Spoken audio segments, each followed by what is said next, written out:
In the winter of 1979, inside a converted farmhouse studio outside Cologne, Scorpions guitarist Rudolf Schenker stood at a window and watched a car roll to a stop in the gravel drive, praying the man stepping out of it wouldn't turn around and disappear again.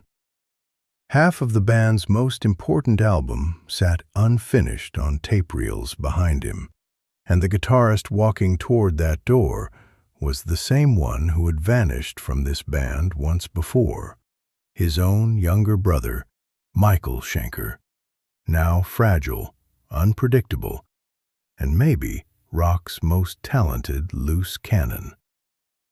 Nobody in that studio knew for certain whether the next hour would produce a guitar solo for the ages or an empty chair and a slammed car door. That is the gamble this story is built on. To understand why Rudolf was willing to risk everything on his brother's return, you have to go back further, to the sound the Scorpions were desperately trying to leave behind, and the guitarist who had just walked out on them. Just months earlier, Scorpions had said goodbye to a different kind of genius. Uli Jon Roth, the mystic-fingered guitarist who had carried the band through Lonesome Crow, In Trance, Virgin Killer, and the blazing double-live record Tokyo Tapes, had grown restless. Roth heard cosmic scales and Hendrix-inspired flights of improvisation in his head. He wanted spiritual music, long-form and exploratory. The rest of the band, especially singer Klaus Meine and Rudolf Schenker, wanted something else entirely. They wanted hooks. They wanted choruses you could shout back in an arena. They wanted to break America, and Roth's beautiful, meandering solos were pulling the band in the opposite direction. So in 1978, after the triumph of Tokyo Tapes, Roth walked away to form his own group, Electric Sun, chasing a sound only he could hear. It was an amicable split, but it left Scorpions with no lead guitarist and a label expecting a new album. Klaus Meine remembers the silence in rehearsal rooms that followed, the uncomfortable feeling of a band missing its second half. They needed someone fast, someone hungry, and they found him in a young Berlin guitarist named Matthias Jabs, sharp, disciplined, still hungry for his shot. Jabs could play anything put in front of him, but as sessions for the new album, tentatively called Lovedrive, began at Dieter Dierks' studio, something in the room still felt unfinished, and everyone quietly knew what it was. What it was a ghost the Schenker brothers had never fully put to rest. Rewind to 1973. A teenage Michael Schenker, Rudolf's own younger sibling, had been the secret weapon of the earliest Scorpions lineup, playing searing lead guitar on their debut album, Lonesome Crow, while still barely out of school uniform. Then British rockers UFO came calling, and 16-year-old Michael left his brother's band to join them on tour. It broke something between the two brothers that never fully healed, even as Michael became a guitar legend in his own right, tearing through UFO albums like Phenomenon, Force It, and Lights Out, records that influenced a generation of players watching from the wings. Rudolf swallowed his pride and kept building Scorpions without him. He told interviewers for years afterward that he never stopped hoping his brother would one day come home. Nobody expected that day to actually arrive, least of all under these circumstances, with an unfinished album and no time left to make it right. By late 1978, Michael Schenker was, by nearly every account, coming apart. Success with UFO had brought fame, brilliant live albums like Strangers in the Night and a reputation as one of rock's most electrifying soloists. It had also brought exhaustion, heavy drinking, and a pattern that was becoming impossible to ignore. Michael would vanish before shows. He would show up late, or not at all, staring blankly at sound checks he seemed not to remember agreeing to. Bandmates in UFO grew tired of building entire tours around whether Michael would appear. By the end of that year, he had quietly left UFO altogether, adrift, without a band, without much of a plan. A 23-year-old with world-class hands and a mind that felt, to those around him, dangerously unmoored.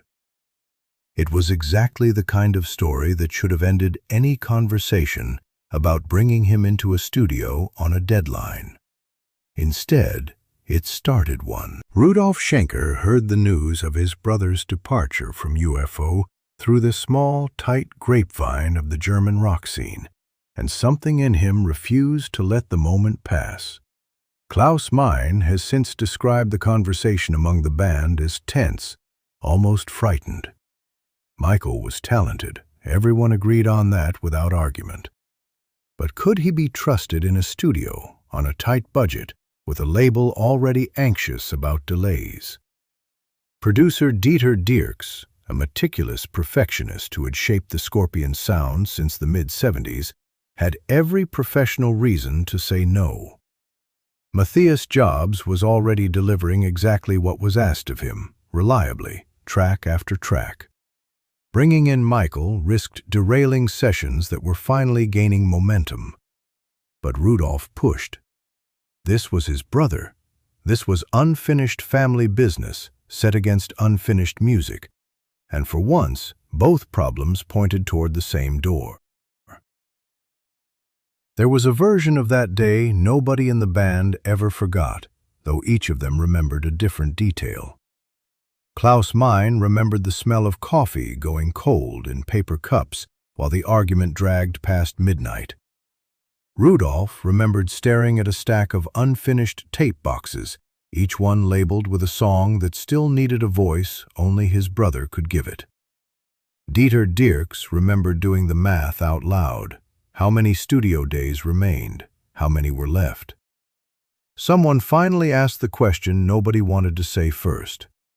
What if he does not show up at all? Rudolf answered without hesitation. Then we lose a week, not the album.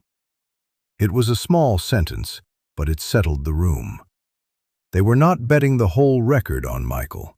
They were betting a narrow, forgivable window of days, small enough to survive if it failed, and big enough to change everything if it did not.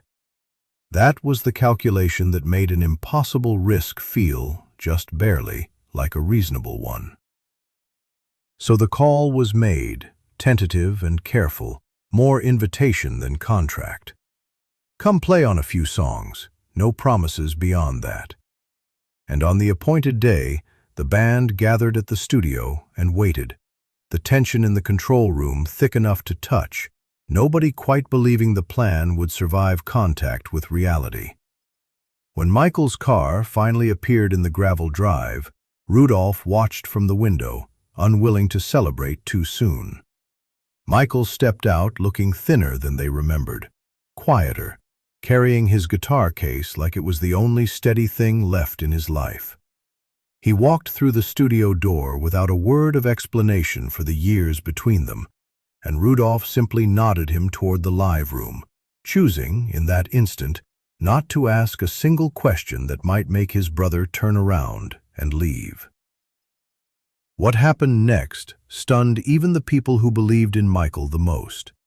He plugged in, ran through a warm-up phrase, and the entire control room went silent. Dieter Dierks leaned toward the mixing desk. Klaus Meine has recalled feeling the hair rise on his arms. In a matter of hours, Michael tracked searing, melodic lead guitar for a song called Coast to Coast, his fingers finding phrases that sounded both aggressive and mournful at once, decades of unresolved feeling pouring out through 6 strings. He barely spoke between takes. He simply played, take after take, precise and inspired, as though the guitar was the one language in which his troubles briefly made sense. Engineers who had worked with dozens of guitarists said they had rarely witnessed anything like it.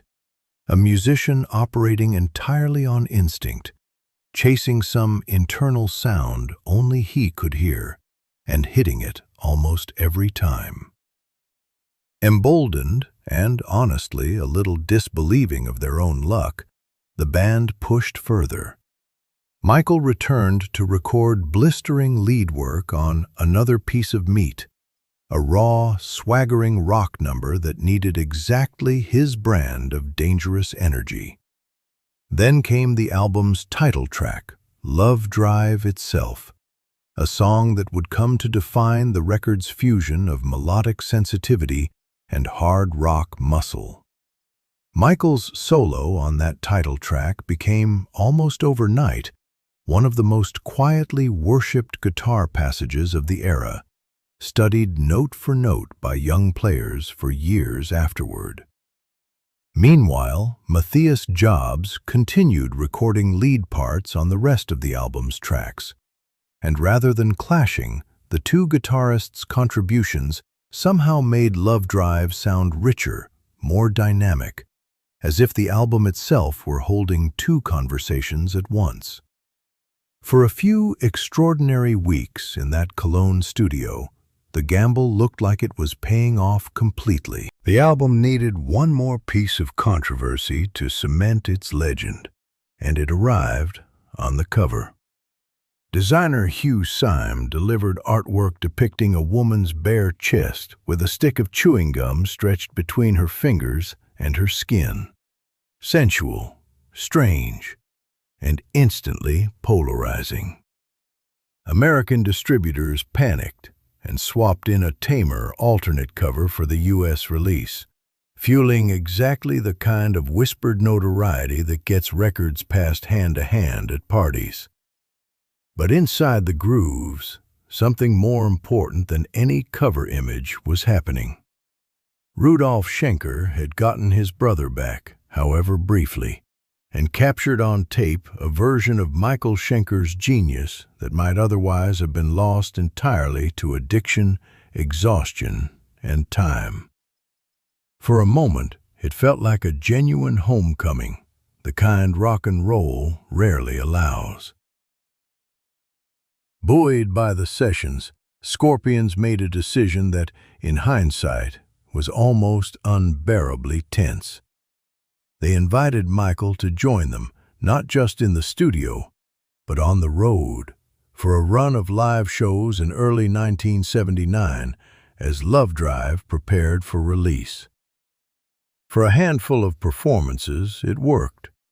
Audiences watched Michael Schenker trade solos with his older brother Rudolf, the two of them sharing a stage for the first time in years, and something electric passed through those crowds who sensed they were witnessing history mend itself in real time.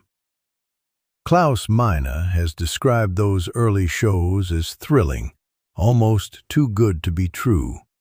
The band playing at a ferocity they hadn't touched in years, Michael's presence pulling every performance to a higher pitch. But anyone who knew Michael's pattern from his UFO days felt a familiar dread creeping back in, a sense that this could not possibly hold.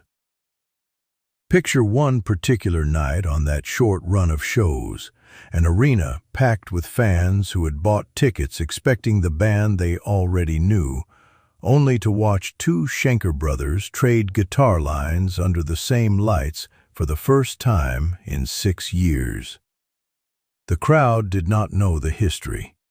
They only knew that something rare was happening in front of them, a kind of chemistry that cannot be rehearsed, only lived. Rudolf later admitted he found himself watching Michael between songs more than he watched the crowd, searching his brother's face for some sign of how much longer this would last. Michael would flash a grin during a solo, sweat-soaked and radiant, looking for all the world like a man who had come home. And then, other nights on that same short run, he would barely make eye contact with anyone, playing brilliantly out of sheer muscle memory, while somewhere behind his eyes he had already started to leave. It didn't. As the tour continued, the same instability that had ended Michael's run in UFO began resurfacing night by night. There were shows where he seemed distant, disconnected from the music entirely. There were nights he barely acknowledged his bandmates before or after playing. And then, during that same touring stretch, it happened again, exactly the way everyone had quietly feared. Michael Schenker walked away. He left the tour, left the band, left the fragile reunion he and Rudolf had only just begun rebuilding, disappearing back into a fog of personal struggle that would take him years and several more bands to fully work through. For Rudolf, it was a wound reopened in almost the same place it had first been cut back in 1973. And this time, there was no pretending it hadn't happened. Yet here is the strange grace at the center of this story. Because Matthias Jabs had already proven himself capable across most of Lovedrive, Scorpions did not collapse when Michael vanished a second time. Jabs simply stepped fully into the lead guitarist's chair, this time for good, becoming the guitarist who would carry the band through Animal Magnetism, Blackout, and the generation-defining run that followed, including the song that would one day close the Cold War itself. Lovedrive, released in 1979, became the record that finally cracked America open for Scorpions, a commercial and creative turning point built, improbably, on a handful of songs recorded during a doomed, beautiful gamble on a brother who could not stay. Rudolf Schenker never spoke of Michael's departure with bitterness, only with something closer to grief and gratitude tangled together. He had bet the album on his brother, and for a handful of extraordinary sessions in a small studio outside Cologne, that bet had paid off in guitar solos that still give listeners chills nearly half a century later. A fleeting reunion captured forever on tape, even after the man who created it walked back out into the winter and did not return. Decades later, that gamble reads differently than it must have felt in the room that week. Michael Schenker did not vanish into silence after leaving Scorpions a second time. Within a year, he had formed the Michael Schenker Group, channeling that same restless, brilliant guitar into a solo career that would produce its own devoted following and its own classic records. The wound between the brothers never fully closed, but it also never became permanent estrangement. Over the following decades, Michael and Rudolf would find their way back toward each other again and again, sharing stages for anniversary shows and tribute performances, two brothers still circling the same unfinished conversation they had started as teenagers in Hanover. Lovedrive itself went on to become one of the most beloved records in the Scorpions' catalog, the album fans point to as the turning point, the one that opened American arenas to a band that would spend the 80s conquering them with Animal Magnetism, Blackout, and Rock You Like a Hurricane. None of that would have sounded the same without 3 songs recorded during a handful of unpredictable days, when a band desperate to finish an album chose to trust a brother who might disappear again at any moment. And for once, however briefly, that trust was rewarded in the only currency that ever mattered to any of them, in the sound itself.